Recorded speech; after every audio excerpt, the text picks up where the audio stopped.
Captain. All right, Mr. Sulu. Let's see what she's got.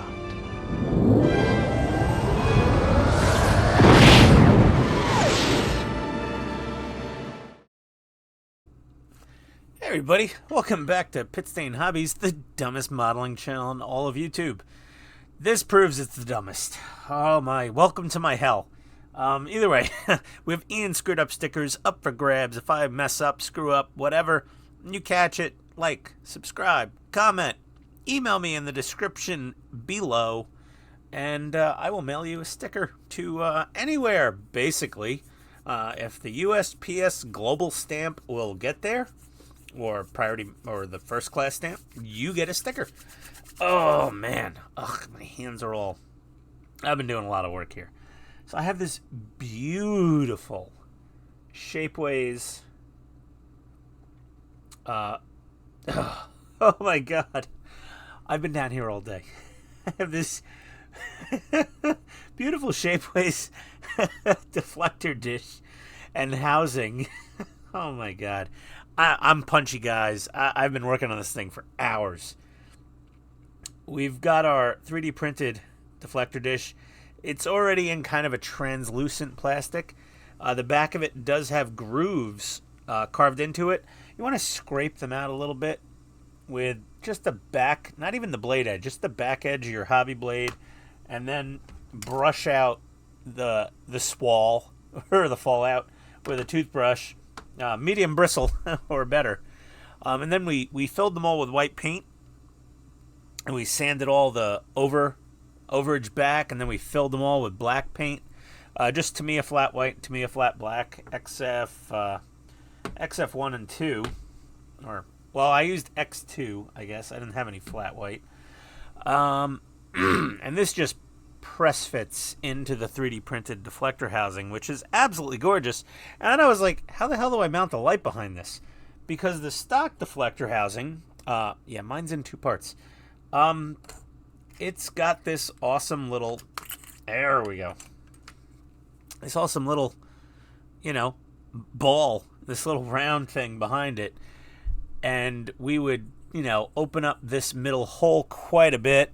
We'd probably use a nice step bit drill, and we would just go in there and open that hole up a bit, put a little disc of paper or thin sheet styrene in there to make a nice glow. And I was like, how the hell do I light this? Because I've got to get the outer ring lit as well as the deflector dish. Well, as you can see, I did some surgery on my stock Polar Lights part. I sliced her open, took off the back, chucked that thing out of the, well, there we go. That's a proper throw in. And then, you know, you don't think you're going to need heavy-duty woodworking tools for a modeling project, but we took our Makita multi-tool, you know, whatever, with the mouse sanding head on it. This little guy's awesome. It's and we shaped this and carved it down and sanded it down so that it will now fit ever so carefully behind, there we go, behind our deflector dish housing. And we kept having to sand it until it got far enough in that it would clear this post. And I gave up right at the end, and I just took a tiny bit off of that post. But the results are beautiful. I mean, that thing is absolutely a work of art from Shapeways, from Spaceways Parts on Shapeways. Very nice guy. Funny story, he never built the kit. I think I've gone over this before in a previous video. But yeah, he never built the damn kit. He doesn't even have it. So either way, so we've got that on there. And now we have, there we go. We have a viable way to mount our bicolor LED behind the deflector dish, which looks pretty awesome. And there's that little circle in there. I gotta play with that. It's just some artifact from the 3D print. I doubt it'll even really... Once, like, everything's in there, it's real. You're not going to really see it. That's that. And then we did our planetary sensor also from Spaceways parts on Shapeways. We light blocked it and we primed it. It's a work of art. This thing is absolutely beautiful. There's some equally nice parts from HDA Modelworks out there now. You know, we've got our bridge here that we've primed previously. And then, you know, I'm just working on priming. I've got light blocking, and then I've got a white coat on the inside on secondary hull parts. And, oh boy, here we go. Here's the top of the secondary hull. Look at all that. That's, okay, everybody, I'm sorry. This stuff, it's garbage. Just don't use it. Here we go. USA Gundam Store has 15 to 20% off sales all the damn time. This is where the money's at right here. Is Mr. Hoppy Surfacer and Finishing Surfacer. This stuff is absolutely amazing, and they give you grit numbers for how smooth the finish is. So 1500. It's absolutely amazing stuff. It's worth a few extra bucks. You're already spending so much money to build one of these, especially if you're doing all the 3D printed bits and you're doing a whole lighting package. Why? Why do you need to save $7? Well, I mean, it's a lot more than $7. I mean, this was like $5, and it's 12 ounces of paint. And this is nowhere near 12 ounces of paint. It's probably like 4 ounces. 170 milliliters. Let me see here. 170 milliliters. This thing have milliliters. 340 grams. Yeah, this is America paint. It's in Freedom units. They don't have milliliters. Yeah, so this is a lot more expensive, but it sprays on better. It doesn't do that cracking BS. And then I've been working all day also on perfecting the merge from our photo etch to our secondary hull for the Arboretum windows. I've got it pretty good now. I'm pretty happy with that. There's been a lot of filler. This is your friend. This is really nice. This is very similar to Perfect Plastic Putty that TrekWorks uses a lot, but it's got a much finer tip on it, like super fine tip. It goes on very nice. It's water-based. You could wipe it right off. And then I have these little silicone tip cuticle pushers from Amazon. I'll use these to press in the putty into where I need it and wipe it down, and it's like a nice smooth tip, and that can get into the nooks and crannies. And I'm getting so many texts. This is ridiculous. Okay, where are we? I have no idea anymore. This model is this is a model builder killer. This thing breaks people. It does break people. I'm very happy with how this is looking. Quite nice. The other thing is with this 3D printed part, you have recesses for your SMD LEDs. You don't need to glue on an exterior clear part and mask it and paint it and all of that stuff. You just paint these little suckers, put your SMD back there, and you're off to the races.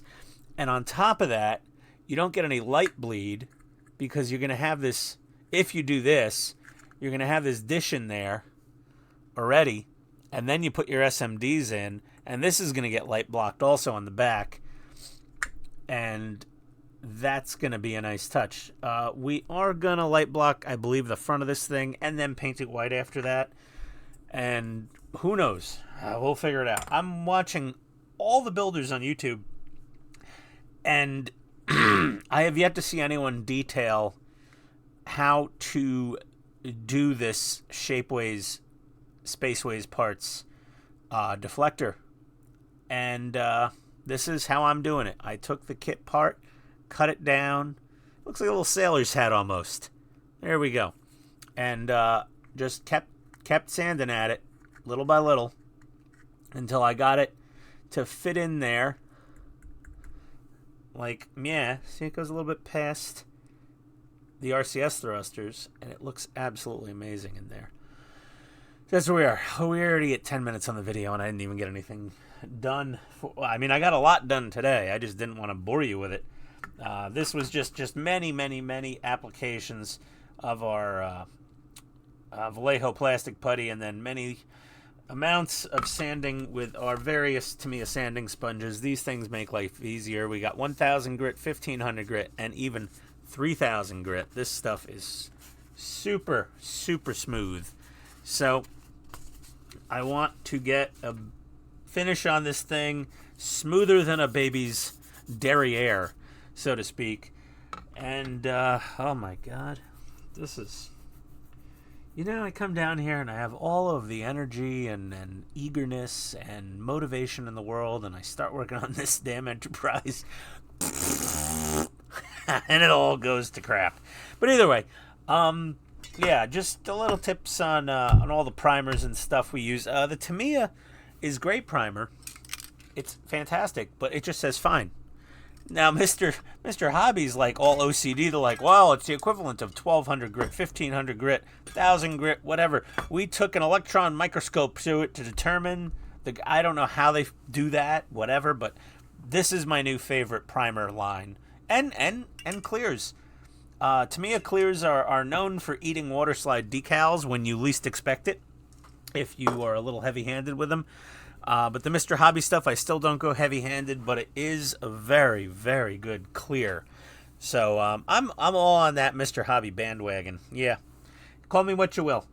Okay, we'll be back with some progress. I got to get something going on with either the neck or the secondary hull, because the saucer's coming along pretty well, and probably what I need to do is start painting the outside of it and finishing it. Oh, and I got to get all these Laserfire, the things I showed in the last video, all the Laserfire windows. I got to start getting those fitted in before I start doing final painting, because the holes will get too full of paint to shove in those little windows. So we're going to work on that next as well. Oh boy, okay. Stick around for the ride. We will be back in just a second for all of you. Me, it might be days, weeks, months. I could be dead by the time you see the next video. I'm kidding. I'll be around. I'm too stubborn. Be right back. Okay. How do you know a modeler is scared to death of a model? Because they start just moving around random places on it. I went back to my shuttle bay recently, and I added an extra little section of white LED strip on the bottom of my shuttle bay to light my arboretum up. This will shine just about in the middle of my arboretum and light it up just beautifully when it is when it's in the model. I did that because I'm just avoiding any sort of commitment to finish that saucer. You know, if you find yourself at a stalemate with a model, sometimes put it to the side, work on something else, another model, something you could either complete very quickly or just like a stage of it. Those part work models come in handy for that kind of thing, because they come in nice issues and packs and stages in set numbers, and that's that. And, you know, you do it, it's done. Either way, I don't want this to be an hour-long episode. So I just want to show you the fruits of my labor with, let's turn off the super bright overheads. There we go. So we put a little piece of paper over a 5mm blue LED. We sanded the tip of the LED down a lot to diffuse it. And we're just gonna shove her in there ever so gently. Okay, house lights off. Okay. Oh god, that's so blown out. That is so blown out. This thing absolutely looks amazing in person. It's like any other damn... Hold on, let me turn on some kind of light here. Get a little ambient going. Okay, that looks a little better. It's still way brighter than it is in person, but in person, it looks just about right. I might want a thicker piece of paper in there See if I get it closer to the light, further away from the light. I don't know. This is like every Enterprise build. Okay, but that being said, you can see, there we go. That's a better angle. We've got light through all of our outer ring and our white and black painted stripes in there and our little recesses in our 3D printed part look absolutely beautiful. How nice is that? That's quite nice. I mean, if I go down here, it's just a blown out mess. If I go up here, maybe if I get really close, then it's a little closer to reality right there. A little closer, but it's not that damn white. It's way bluer, but I'm just using some rando Amazon blue LED for this. But it looks pretty good. Let's cover your eyes, everybody. Just 1 second. I'll count to 3 and then open them. 1, 2, 3. Open your eyes. There we go. Okay. If you didn't listen to me, then I'm sorry. And too bad. But yeah, that's where we're at with that. Oh boy. Oh dear. Okay, so I think our shuttle bay has all the lighting it's ever going to need. I say that now, and then I'll be like, did I regret saying that? If you see, I got all these little wires labeled. I did, when I added that 3 LED section, I did redo this lead here. And I have way more wire than I'm going to need for most of these. Because most of them are going to get hung out. They're going to get hung out the front of this part and soldered together and shortened up to get tucked down here. And I don't think we're going to have all that many going down. And we'll have a lot of wires going down here, but not a million. They'll all fit. I'm confident they will all fit. I've been doing Mortal Kombat with the lower half of my secondary hull. I have my strobe light in there with a piece of fiber optic sticking out. So I glued in the fiber optic, and then I put my little SMD in there, my white SMD, and I snipped off a little bit of the extra fiber optic. I was still fighting a bit with making these Arboretum windows perfect, and every time I get them damn near perfect, I accidentally put pressure on the photo etch and bend it and crack the glue bond. It's a flippin' nightmare. If anyone says they haven't done that at least once while building this model with the photo etch in the Arboretum windows, if anyone says they haven't accidentally put pressure on these and bent them or cracked them out of their crazy glue bond, they're lying to you. Even Boyd's probably done it. He might not do it anymore. He might have muscle memory where he never goes near the Arboretum opening. He may have that down pat. I'll give him that, but nobody else. Everybody's screwed it up. I guarantee it. If anyone denies it officially, I don't know if I would call them out, into fisticuffs or anything on the internet, because, no one ever wins. Fighting on the internet is, we can't use that joke anymore of winning in the Special Olympics, but it's whatever the modern version of that joke would be, that's fighting on the internet. So either way, I screw up things all the time. I'm letting you know I do that. I've probably boogered those Arboretum windows by accidentally grabbing onto them or pushing on them more than once, more than twice, more than 3, at least 4 or 5 times. That being said, we're going to get back. I'm going to get all this out of the way. We're going to bring the saucer back in, and we're going to get some proper progress done on that saucer to the point where the wiring will be ready to, feed through and sandwich together so we can glue it together, and then we could start shoving in all those Laserfire, laser-cut acrylic windows, I guess. I don't even know what I'm doing anymore. I'm following other builds. I'm looking at Wayne. I got World of Wayne. He's doing his build, but he's following Phil. I'm looking at Phil also, and Phil's on his second build. And then there's JC model, custom models, and there was Matt's model shop back in the day, and I loved his build, but I absolutely looked at anything he left boogered up and tried to spackle shut and extra attention. That's why the pylon openings Very important to sand out these openings. You know what, do I not have this thing on? If I leave it on too long, it gets warm and I worry about it. This is my, like, crown jewel of soldered together Ghostbusters prop artistry. So, okay, we'll be back with some saucer action. That's what everyone wants to see. Ian, just finish that damn saucer already. Make that cheeseburger happen. Okay, we will. We'll be back un momentito. Would y'all look at that? Here we go. What a difference. What a difference a little a week makes. No, a few days. We've just loosely got our 3D printed bridge on here with a single 1206 SMD LED in here. 1206 refers to the size in millimeters, and we're going to get this thing approximately where it should be, give or take a millimeter or two. Okay, and the camera's overcompensating because, like, if I turn on an overhead light, dear God, it doesn't look. See? Yeah. But the way you can test to see if we're getting enough throw, because I was like, should I put another 1206 or a couple 0805s, a couple more SMDs in there? And then I just did this.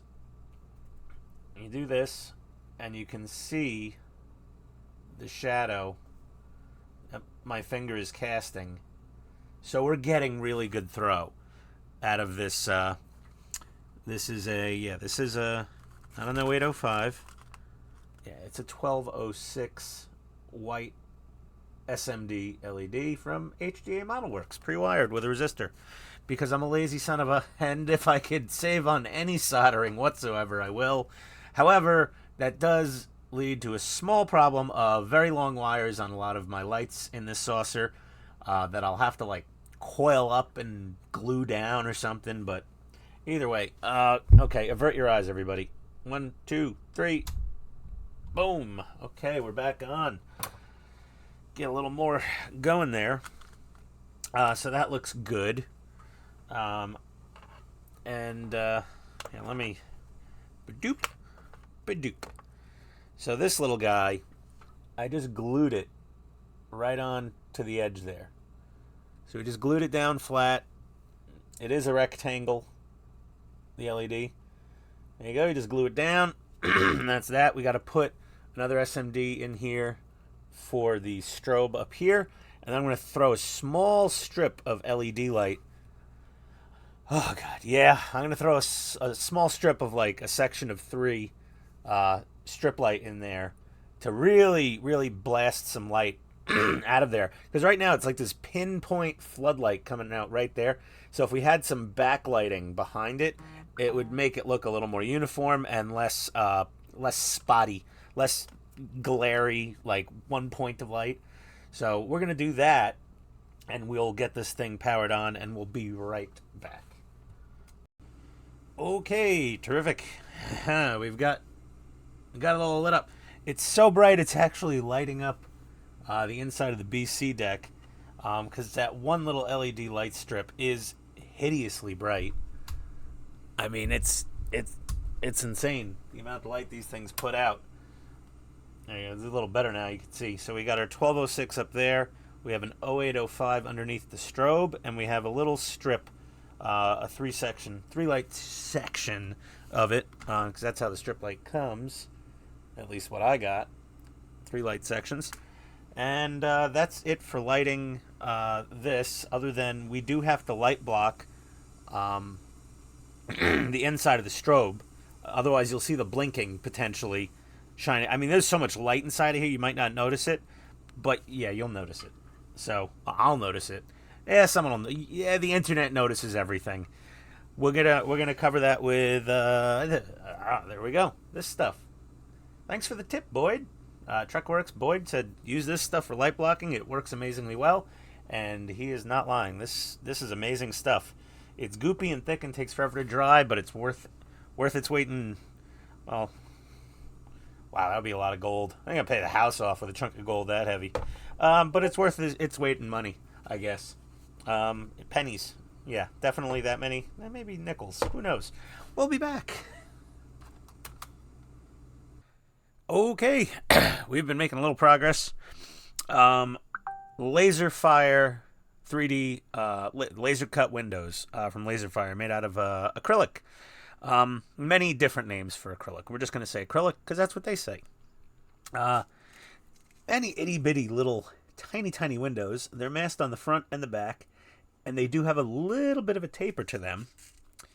Okay, and there's the oblong windows. Come on, focus. There we go. So getting these windows in is not really hard. The kit windows don't fit very good, I guess we would say. Yeah, not so great. Before we do anything, I am going to put a little blue tack under these shot cups full of tiny, easy-to-lose parts. Laserfire does give you a few spares in case one goes flying across your workbench. They say it in the instructions. I crap you not, people. We worked on the officer's lounge window. Okay? And it has to be shaped a little to fit. You gotta massage it. I had to scrape away some of my excess crazy glue that I had around to, hold the photo etch in. I then black painted around the frame on the inside. And we've got this. Now, we had to polish this also, because it had a machined finish on the face of it. It was one of the only ones in the kit that is not smooth. Very rough finish on the front of it. And they tell you that. The back's smooth.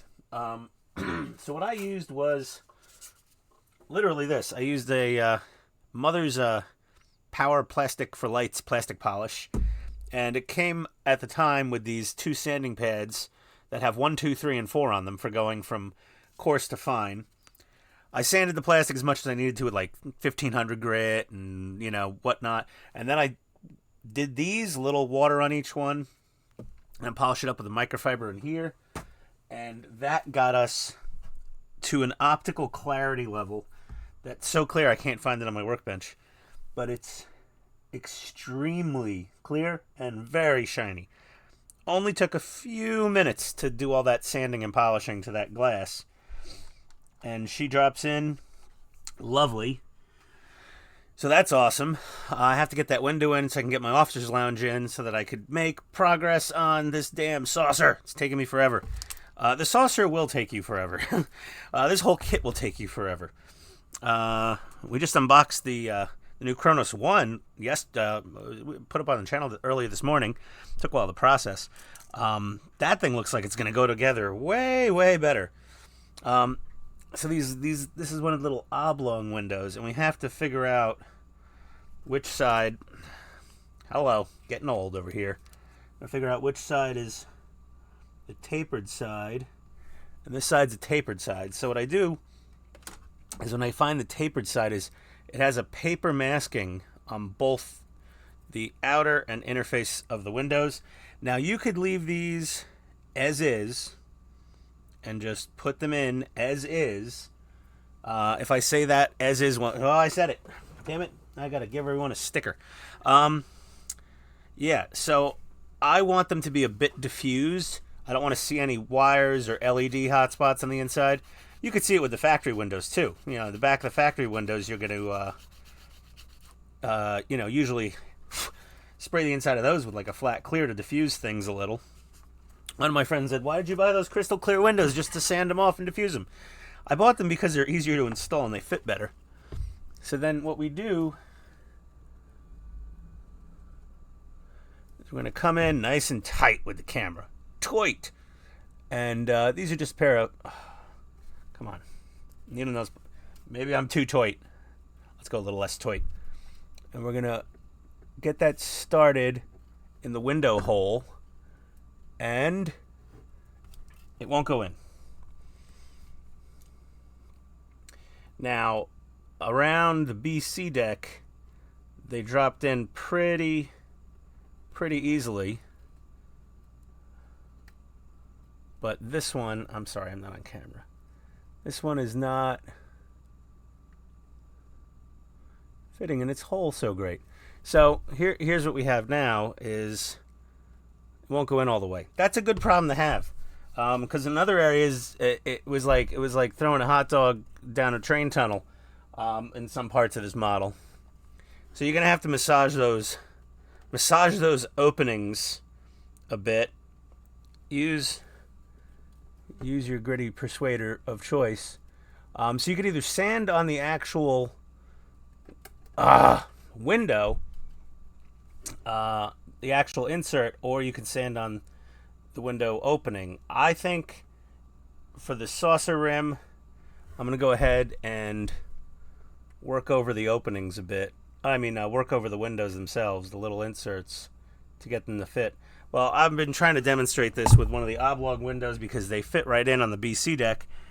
But the holes for the rim of the saucer, oh dear. There I go again. Okay, that one I can actually see the taper on it pretty easily. I'm going to scrape off that inner paper. There's really no good way to show this. I mean, it's such an itty-bitty little part. We want to grip it with our needle nose and just give the back of it a few quick rubs with the sandpaper. Oh, is that one going in? Almost. So some of this is potentially, there's paint in the way, and that's why, well, if your masking comes off the outside, it's not the end of the world.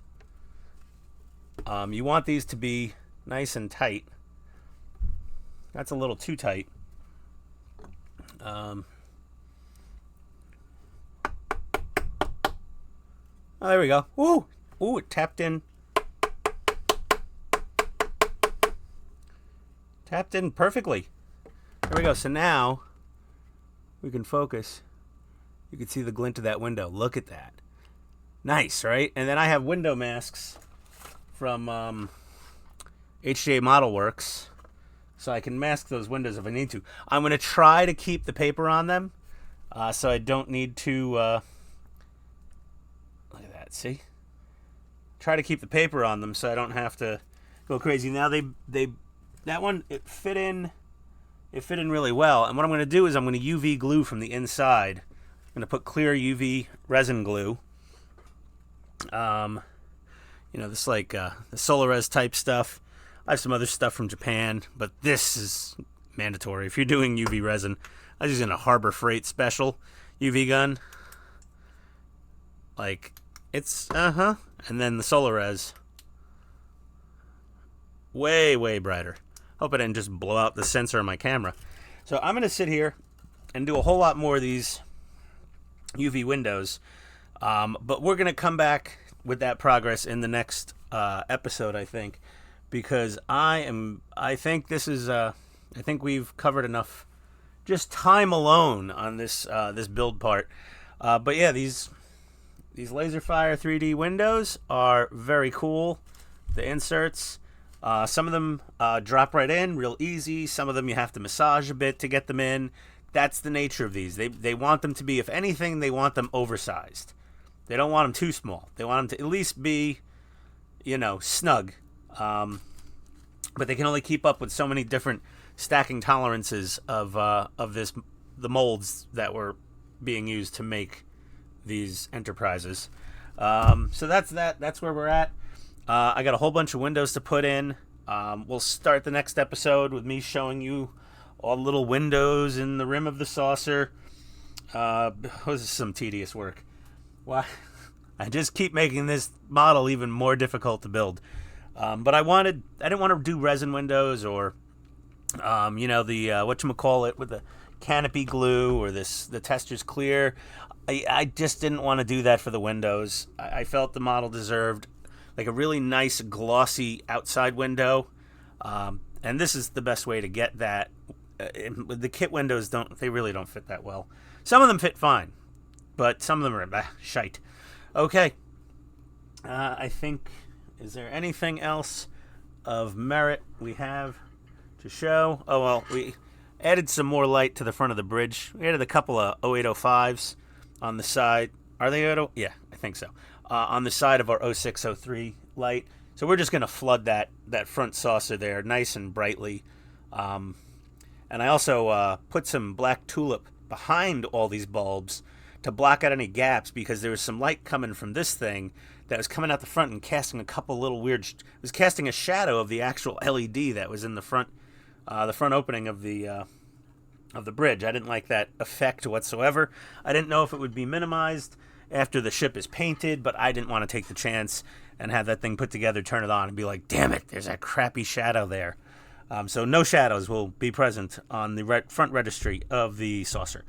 And other than that, seriously, comment below if you have tips for me. Please help me. I'm flailing over here. I need the help. And the quicker I get through this, the quicker I'm going to get on to other builds for everyone to watch.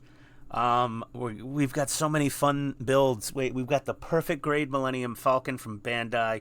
We just got that awesome Kronos 1 from round 2. We've got Tidarium Shuttle from 40 years ago from MPC. Who knows? That'll probably be better than this thing. We've got our part works to work on our Ecto 1. We got our Leopard 2A6. I have another Star Trek thing I'm going to be starting soon on the channel, which everyone should hopefully enjoy. And my air compressor's like, I'm just going to start running randomly while you're talking. But yeah, lots more fun stuff to come. Lots of stickers and fridge magnets and all sorts of paraphernalia available. Like, comment, subscribe. Give me a good tip or find where I screwed up, and you will get a free thing mailed to you as long as a stamp will make it there. Okay, adios everybody.